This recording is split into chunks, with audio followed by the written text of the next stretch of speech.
Hello everyone, I'm Dr. L. This is True Purpose Health, and today we're going to be talking about daily habits. Now, nothing shapes your life quite like the activities, the thoughts, the actions that you perform on a daily basis, right? Because those things continue to compound and they essentially create the person that you are. So everything that you've done in your past has created the person that you are right now. And everything that's going to create the person that you will be in the future are all the things that you're doing right now. So let's take a second to focus on, well, we already know, and we've talked about in past videos, what it is that you want. We've talked about the mindset to help you get there. Now let's talk about the nitty-gritty details, the things that we need to be doing on a regular basis. Now, the kind of fundamental tool that's going to help you get there is your schedule. Now, I know some people, they like to have flexibility. They don't like to be restricted by their schedule. Well, I view the schedule as a tool, something that's going to help me, something that's going to serve my purpose in terms of helping me get what I want. In this case, it's going to serve the purpose of helping me build the health that I want to have. It's going to help me get stronger. It's going to help me get maybe leaner. It's going to help me get more energetic. It's going to help me decrease stress. It's going to help me lose weight, whatever the case may be. Okay? So now the schedule is very important so that it helps us stay productive. It helps us achieve the things that we want in the future by doing the things that are necessary now. So again, the schedule is incredibly important, and I personally like to look at it in two forms. I'm a little bit more short term in terms of my schedule because I just like to view it that way personally. You can definitely look at it in a larger scale, which I definitely encourage, but that takes a little bit more forethought, a little bit more effort. So for right now, we're going to focus on the shorter term schedule. So you can look at your daily schedule. So every single day I have all these things that I need to do, and you can look at your week schedule. So I personally like, my favorite schedule to look at is the week schedule. So I kind of know what's coming up, what I have to do Monday, Tuesday, Wednesday, and so on. And then obviously the daily schedule, because not all those days are exactly the same. But we do want to make sure that we are doing certain activities every single day. So we mentioned in the previous video about gratitude. Now, I'm a big fan of starting my day with gratitude. When I first wake up in the morning, one of the first things that I like to think about or train myself to think about is, what am I grateful for? I'm going to ask that question and then I'm going to answer it. And when I start to think in that manner, I'm setting the tone for the day. I'm putting myself in a position where I can be positive, where I can look forward to things, and where I can take action. When I'm more positive, I'm going to take more action. When I'm more negative, odds are I'm going to let things happen, and I'm going to be a bystander. I'm going to be a little bit more passive. So I definitely prefer to be active so that I know that I'm in charge of what's taking place, of what's happening. So gratitude, very, very first step. Now, some other daily habits, and these, you can kind of fit throughout your day wherever you see fit, but some kind of movement.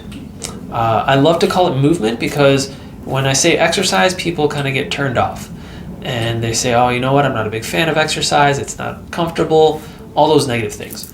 When in turn, you're not really focusing on the fact that exercise is something positive. It's going to help your body build and get stronger. So I just refer to it as movement.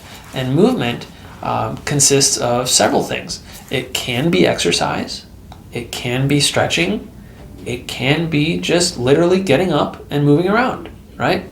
You can go walking or waving your arms or anything like that. Whatever kind of movement that you like to do. Because when you are moving, what's taking place is you are first and foremost lubricating your joints. So that kind of works against stiffness. It helps prevent stiffness from taking place. Now, it's also going to stimulate your muscles. So as your muscles stimulate, they get less stiff and less tight, and they start to loosen up, and you just feel a little bit better overall. As you also start to move, what you're going to find is your pain level, if you have any kind of pain or discomfort or any kind of injury, like those types of sensations or feelings are going to lessen, right? So you're going to feel less and less pain and discomfort and basically things that you don't want to be feeling.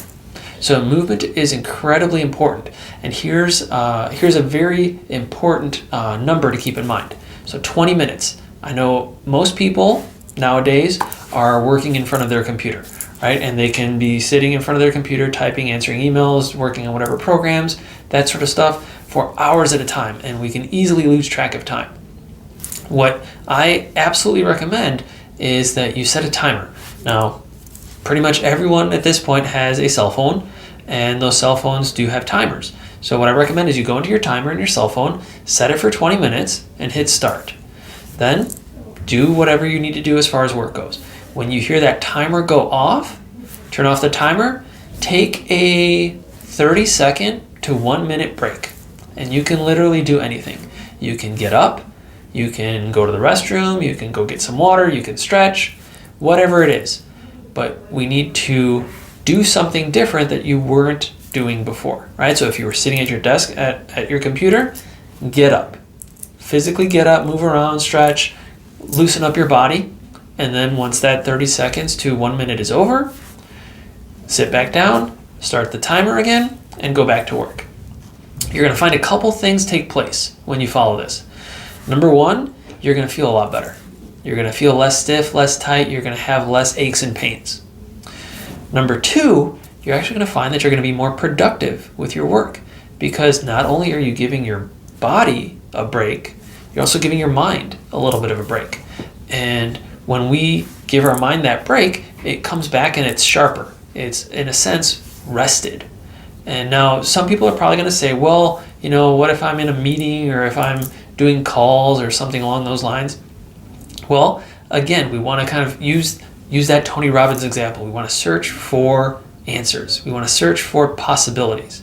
Now, if you're still working at your desk, but you have to stay on a meeting, you can still get up, right? You can still move around. You can still stretch a little bit. You don't have to leave the room. You can keep your headset on. You can keep your video camera on, and you can move your computer along with you, right? That sort of thing.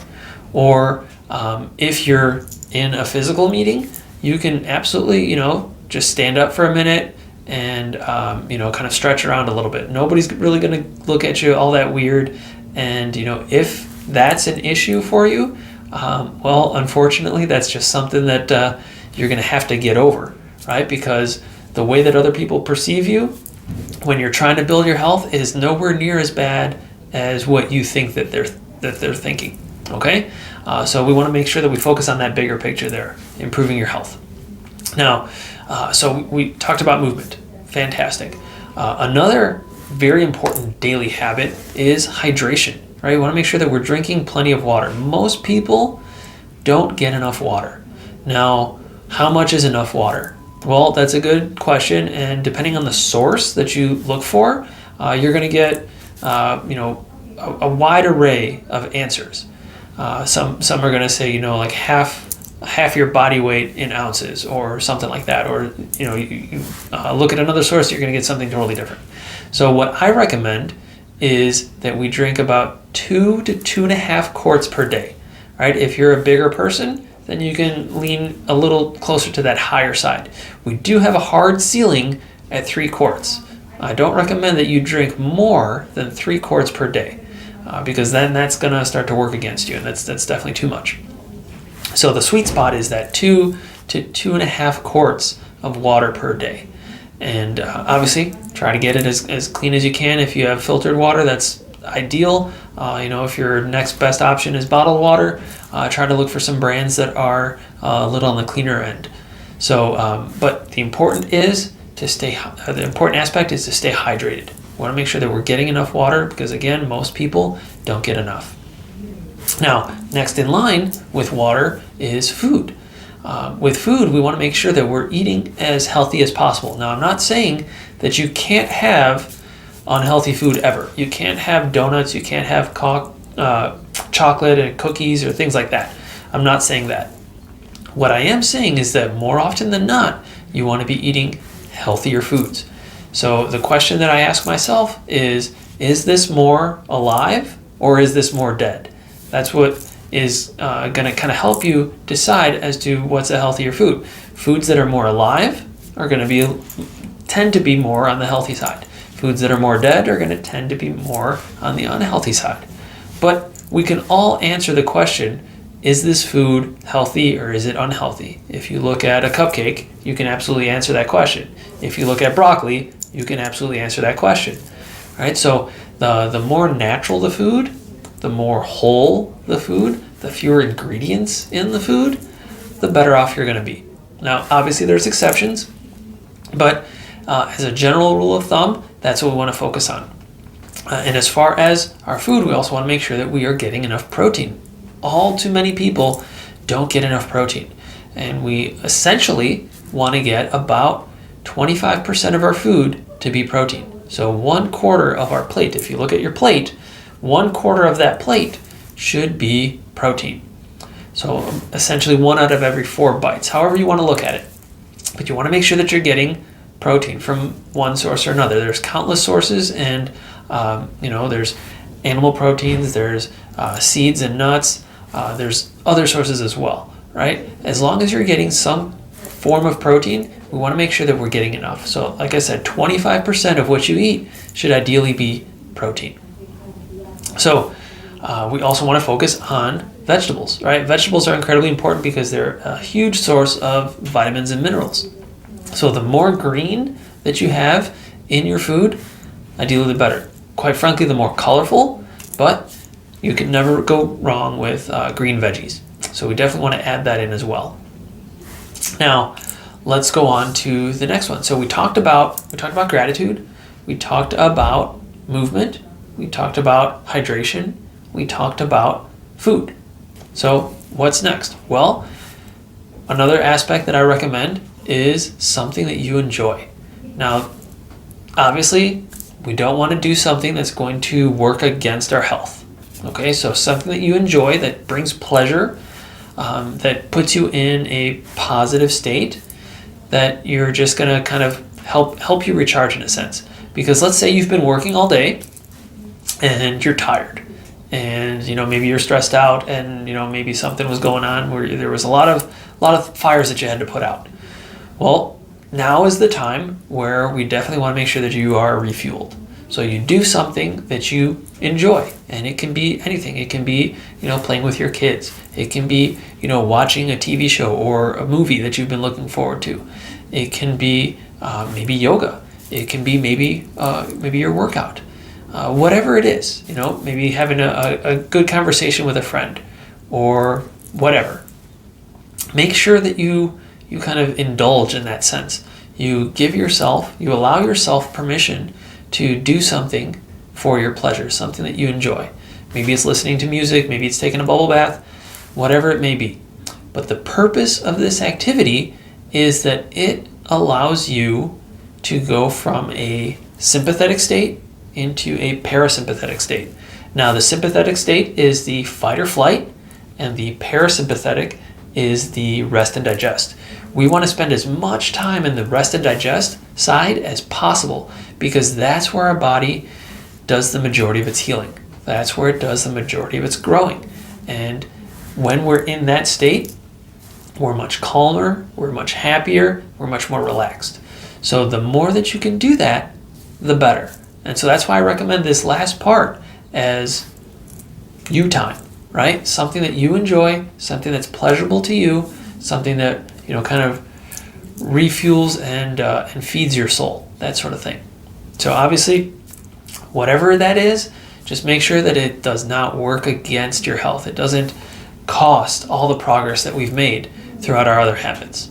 Okay? So these habits are absolutely fundamental. As I said, when we do them every single day, they add, right? They multiply. And next thing you know, you become a dramatically different person if you're taking the right steps, if you're using those daily habits to your advantage. Now, there are definitely some people that don't do any of those, and instead they do other things that are working against them. Well, you can only imagine where they're going to be in 5 to 10 years. So if you want to be somewhere else in 5 to 10 years, let's take advantage and let's move in the direction that we want to go. So again, if you enjoyed today's video, please do me a favor. Like our video, maybe leave a comment section, let us know what you enjoyed, and don't forget to subscribe to our channel so that we can continue to bring you more useful health building content. So I've been Dr. L. I will see you next time.